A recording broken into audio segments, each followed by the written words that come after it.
नमस्कार दोस्तों, स्वागत है आप सभी का आज के इस बेहद ही शानदार और हाई ऑक्टेन रिवीजन सेशन में। देखिए, आज का ये एक्सप्लेनर कोई आम सेशन नहीं होने वाला है। यूजीसी नेट इतिहास के एस्पिरेंट्स के लिए ये एक रैपिड फायर रिवीजन है। एक मेंटर के तौर पर आज हम उन क्रूशल कॉन्सेप्ट्स को डिकोड करेंगे जो सीधा आपके एग्जाम पेपर में छपने वाले हैं। प्राचीन भारतीय मृदभांड या कहें एंशिएंट इंडियन पॉटरी, ये एक ऐसा टॉपिक है जिससे सवाल तो आने ही आने हैं। तो चलिए, आज सिर्फ रट्टा नहीं मारेंगे बल्कि एग्जाम क्रैक करने का एक सॉलिड ब्लूप्रिंट तैयार करेंगे। तो आज के इस सेशन का हमारा एजेंडा बिल्कुल क्रिस्प है। सबसे पहले इंस्पायरिंग नेट सक्सेस स्टोरीज, फिर रैपिड फायर पॉटरी एमसीक्यूज, उसके बाद एसेंशियल पॉटरी टाइमलाइंस, फिर अवॉइडिंग एग्जाम पिटफॉल्स और आखिर में smart notes and stress control. चलिए, बिना किसी देरी के शुरू करते हैं हमारा पहला section, inspiring net success stories. अब देखिए, एग्जाम का स्ट्रेस हम सब समझते हैं, लेकिन जरा जागृति की इस कहानी पर गौर कीजिए। इन्होंने जेआरएफ क्लियर किया है और वो भी पूरे 99.76 परसेंटाइल के साथ। उनका ये कोट इस बात का सबसे बड़ा सबूत है कि अगर एग्जाम से सिर्फ 15 दिन पहले भी सही स्ट्रैटेजी पकड़ ली जाए ना, तो बाजी बिल्कुल पलट सकती है। समरी टेबल्स और मैराथन रिवीजन सच में काम आते हैं। अंतिम समय का जो स्ट्रक्चर्ड रिवीजन होता है वो लिटरली एक गेम चेंजर साबित होता है। और अगर आपको कभी ऐसा लगे कि रास्ते में रुकावटें बहुत ज्यादा हैं, तो विश्वजीत की जर्नी आपको पक्का इंस्पायर करेगी। पश्चिम बंगाल से आने वाले विश्वजीत के सामने भाषा की एक बहुत बड़ी दीवार थी। उन्हें हिंदी समझने में बहुत दिक्कत होती थी, लेकिन क्या उन्होंने हार मानी? बिल्कुल नहीं। उन्होंने गजब का धैर्य दिखाया, हिंदी की सामग्री को खुद इंग्लिश में ट्रांसलेट किया और अपनी इसी जबरदस्त लगन के दम पर सेट और नेट दोनों क्वालिफाई कर लिए। मतलब पक्के इरादे के सामने बड़ी से बड़ी रुकावट भी घुटने टेक देती है। चलिए, अब आते हैं सेक्शन 2 पर, रैपिड फायर पॉटरी एमसीक्यूज। थोड़ा अलर्ट हो जाइए क्योंकि ये एक टाइम बाउंड एग्जाम सिमुलेशन है। जैसे ही सवाल आए, आप सेशन को बीच में पॉज करके अपना जवाब सोच सकते हैं। तो पहला रैपिड फायर सवाल ये रहा, किस ऐतिहासिक पुरावस्तु को पुरातत्व की वर्णमाला या अल्फाबेट ऑफ आर्कियोलॉजी कहा जाता है और इसके महत्व को असल में किसने उजागर किया था? आप चाहें तो यहीं पॉज करके अपना जवाब सोच लीजिए।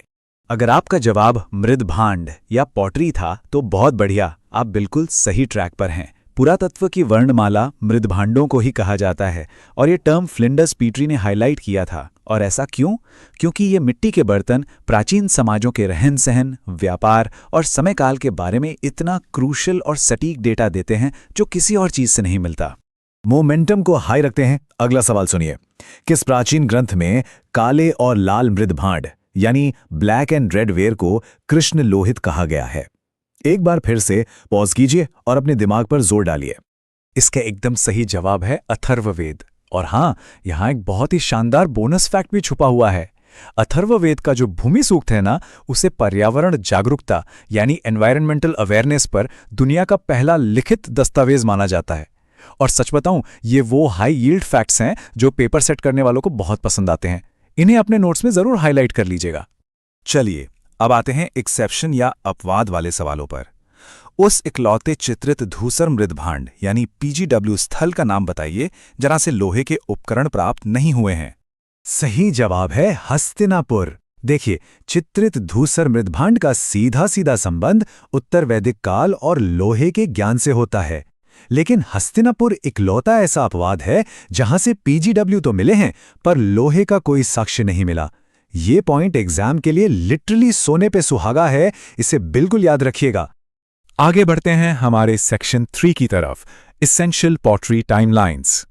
अब ये जो टाइमलाइन है, ये आपके दिमाग में एक सॉलिड फ्रेमवर्क बनाने में मदद करेगी। इसे ऐसे समझिए, सबसे पहले ऋग्वेदिक काल में मिलते हैं गैरिक मृदभांड यानी ओसीपी, फिर ताम्रपाषाण काल में आते हैं काले और लाल मृदभांड यानी बीआरडब्ल्यू, उसके बाद लौह युग में आते हैं चित्रित धूसर मृदभांड या पीजीडब्ल्यू, और अंत में महाजनपद काल के दौरान मिलते हैं नॉर्दर्न ब्लैक पॉलिश्ड वेयर यानी एनबीपीडब्ल्यू। बस इस क्रम को याद रख लीजिए, आपके आधे सवाल तो यूं ही चुटकियों में हल हो जाएंगे। इसके अलावा कुछ और एसेंशियल फैक्ट्स भी हैं जो मिस नहीं करने हैं। ओसीपी की खोज बीबी लाल ने की थी और इसका ओवरलैप उत्तर हड़प्पा के बड़गांव और अंबाखेड़ी में दिखता है। बीआरडब्ल्यू का प्रमुख केंद्र आहड़ था, जिसे ताम्रवती नगरी भी कहते थे। वहीं काले रंग की आकृतियों वाले लाल मृदभांड मुख्य रूप से हड़प्पा संस्कृति से जुड़े हुए हैं और लाल पॉलिशदार मृदभांड का संबंध मौर्योत्तर और गुप्त काल से है। मेरी मानिए तो इस टेबल को अपने नोट्स में आज ही उतार लीजिए। और अब आते हैं सेक्शन 4 पर, अवॉइडिंग एग्जाम पिटफॉल्स। ये सेक्शन आपके मार्क्स बचाने वाला है। इस टॉपिक में एक बहुत बड़ा ट्रैप है जिसे मैं द NBPW ट्रैप कहता हूं। जरा इसके नाम पर गौर कीजिए। इसमें ब्लैक यानी काला शब्द है, लेकिन असलियत क्या है? असलियत यह है कि ये मृदभांड हमेशा काले नहीं होते, इनके कुछ टुकड़े लाल रंग के भी पाए गए हैं। तो अगर एग्जाम में कभी ये स्टेटमेंट आ जाए कि NBPW सिर्फ और सिर्फ काले रंग के होते हैं, तो समझ जाइएगा कि वो स्टेटमेंट बिल्कुल गलत है। NBPW की अहमियत वैसे भी बहुत ज्यादा है। इन मृदभांडों को सभी प्रकारों में सर्वश्रेष्ठ माना गया है। मजे की बात यह है कि इनका बाकायदा व्यापार होता था और कौशाम्बी इस व्यापार का प्रमुख केंद्र हुआ करता था।